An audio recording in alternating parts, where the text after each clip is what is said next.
আপনার সাথে কেউ সম্পর্কে থেকেও যখন সে ভালো থাকতে পারে না, ভালো থাকে না, তখন আপনার মধ্যে বিন্দুমাত্র অনুশোচনা না থাকলে ধরে নিন আপনি তাকে ভালোবাসতে পারেননি বা ভালোবাসেন না। আপনি থাকার পরেও যদি সম্পর্কের ওপর পাশের মানুষটার মনের মধ্যে একাকিত্বের হাহাকার থেকেই যায়, তবে আপনি মনের অজান্তে তার থেকে দূরে সরে গেছেন। ভালোবাসা খুব সস্তা অনুভূতি নয়, এটা হৃদয়ের ধারণ করতে হয় এবং যাকে ভালোবাসা যায় তাকে ভালো রাখার দায়িত্ব নিতে হয়। এই পৃথিবীর সমস্ত কিছুই আপনি ঠিক রাখলেন, শুধু সম্পর্ককে থাকা মানুষটার সঙ্গে পাশে থেকেও তার একাকিত্ব দূর করতে পারলেন না। এর চাইতে ব্যর্থতা আর কি হতে পারে? ভালোবাসা যদি খাঁটি হয় এবং তা যদি মন থেকে হয়, তবে পৃথিবীর কেউ তার ভালোবাসার মানুষটাকে কখনো অবহেলা করবে না, বরং মানুষটাকে ভালো রাখতে যা যা করার দরকার সেটাই সবার আগে করবে। পৃথিবীর সব কিছুর চাইতেই ভালোবাসার মানুষটার গুরুত্ব সবচেয়ে বেশি থাকবে। আপনি কাউকে ভালোবাসেন অথচ মানুষটার ভালো থাকা নিয়ে আপনার কোনো মাথা ব্যথাই নেই। ব্যাপারটা কেমন হয়ে গেল না? আপনি থাকার পরেও যখন সে মানুষটা একাকিত্বের যন্ত্রণায় ছটফট করে, সে আপনি থাকা না থাকা দুটোই সমান তার কাছে। আপনার সঙ্গে অনুশোচনা নেই, বিন্দুমাত্র আফসোসও নেই, বরং নিজেকে নির্দোষ দাবি করে মানুষটাকে আরও বেশি মানসিক যন্ত্রণায় ফেলে রাখেন দিনের পর দিন। না ঠিকঠাক সময় দেন আর না ঠিকঠাক মানুষটাকে বুঝতে পারেন, অথচ দাবি করে বসেন আপনি ভালোবাসেন তাকে। নিকুচি করি আপনার এমন ভালোবাসার, যেখানে আপনি শুধু নিজের দিকটায় ঠিক রাখেন, সম্পর্কের ওপর মানুষটা যতই কষ্ট পাক না কেন। এই যন্ত্রণা নির্মম। কারো ভালোবাসা না পাওয়ার চাইতে কারো মিথ্যে ভালোবাসার শিকার হওয়াটা আরও বেশি যন্ত্রণার। এই কারণেই শরৎচন্দ্র বলেছেন, যাহাকে ভালোবাসি সে যদি ভালো নাও বাসে, এমনকি ঘৃণা করে, তাও বোধ করি সহ্য হয়, কিন্তু যাহার ভালোবাসা পাইয়াছি বলিয়া এতকাল বিশ্বাস করেছি, সেইখানে ভুল ভাঙিয়া যাওয়াটাই সবচেয়ে নিদারুণ। পূর্বেরটার ব্যথা দেয়, শেষটারও ব্যথা দেয়, অপমানও করে। ভালোবাসা খুব সস্তা অনুভূতি নয়, এটা হৃদয়ে ধারণ করতে হয়। যাকে ভালোবাসা যায় তাকে ভালো রাখার দায়িত্ব নিতে হয়। পৃথিবীর সমস্ত কিছুই আপনি ঠিক করে রাখলেন, শুধু সম্পর্ক থাকা মানুষটার পাশে থেকেও তার একাকিত্ব দূর করতে পারলেন না। এর চাইতে ব্যর্থতা আর কি হতে পারে? ঠিক বললাম তো বন্ধুরা? তো সন্ধেবেলায় আজকে চলে এসেছিলাম আপনাদের সামনে। আমার জিএম সিম্পল লাইভে আপনাদের সবাইকে স্বাগত। কেমন আছেন সবাই? আশা করি সবাই ভালো আছেন, আর আমিও বেশ আছি। সন্ধেবেলার খাবারটা করে নিচ্ছিলাম, আর তারপরে দেখছি নারকেলগুলো বেশ জমা হয়েছে। মানে নারকেলগুলো ভাঙা আধ ভাঙায় পুজো করা নারকেল বলতে পারেন। আমার এক বৌদির কাছ থেকে পাওয়া সেই নারকেলগুলো পেয়েছি, সেগুলোকে একটু কাজে লাগিয়ে নেব। গুড় দিয়ে এটাকে নাড়ুর মতন করে রাখবো, কখনো কখনো নিজেদেরই ঘরে রুটি খেতে বলুন, টিফিন খেতে বলুন, জল খেতে বলুন, কাজে লেগে যাবে। তাই সারাদিন সময় পাইনি সেভাবে, সন্ধেবেলায় একটুখানি করে নিচ্ছিলাম।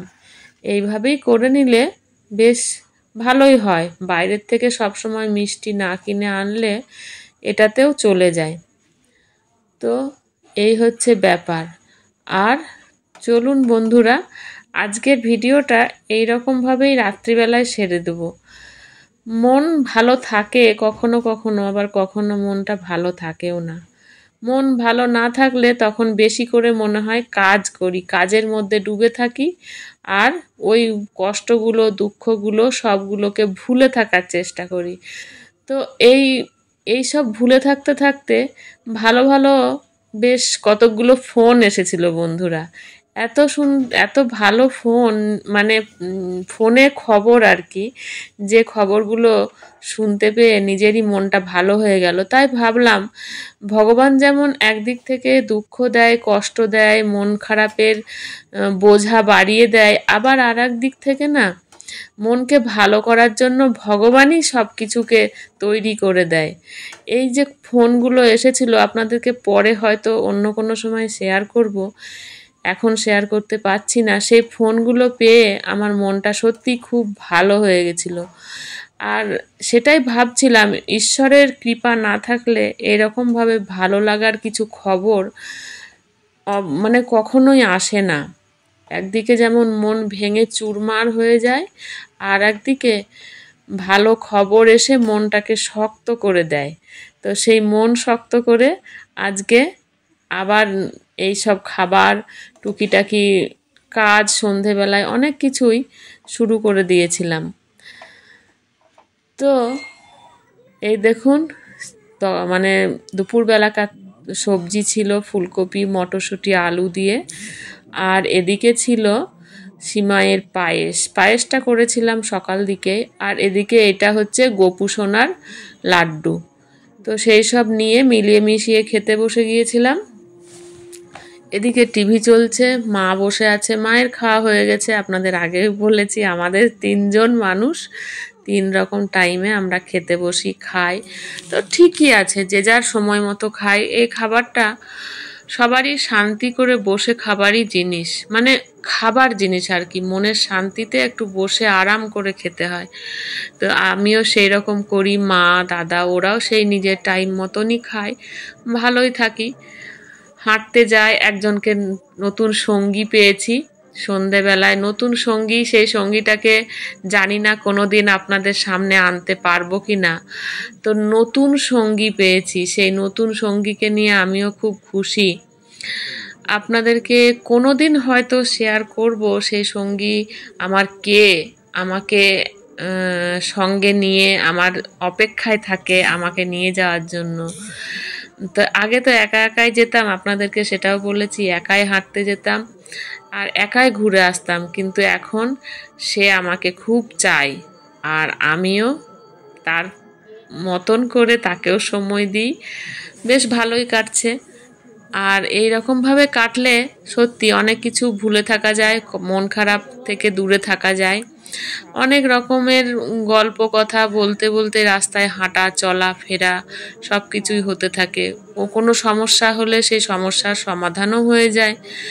তো এরকম বন্ধু মাঝে মধ্যে পাওয়া সত্যিই ভালো। সবসময় যে নিজেরই সমবয়সী নিজের মতন হবে এটা নয়, ছোটও হতে পারে। বন্ধু কাকে বলেছে? যার সঙ্গে মনের মিল থাকবে সেই হচ্ছে আসল বন্ধু। তো সেই মনের মিল আছে এবং তার সঙ্গে আমি এখন প্রায়ই বেরোচ্ছি, ভালোও লাগছে। আর এসে দেখুন টুকটাক সব কাজ করছি, এনার্জিও পাচ্ছি।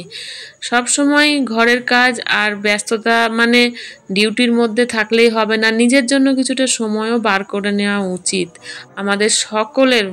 বলছি সকলের ক্ষেত্রে একই ব্যাপার, যে আমাদের নিজেদেরকে ভালো রাখার জন্য আমরা নিজেদের মতন করে একটু সময় যদি বার করে নিতে পারি তো আমরা খুব ভালো থাকব। তো বন্ধুরা, আজকের ভিডিও আমার এই পর্যন্তই। সবাই ভালো থাকবেন, সুস্থ থাকবেন, আর সবাই সবাইকে ভালো রাখার চেষ্টা করবেন। আজকে আসি, যে যেখান থেকে দেখছেন সবাই ভালো থাকবেন। টাটা সবাইকে।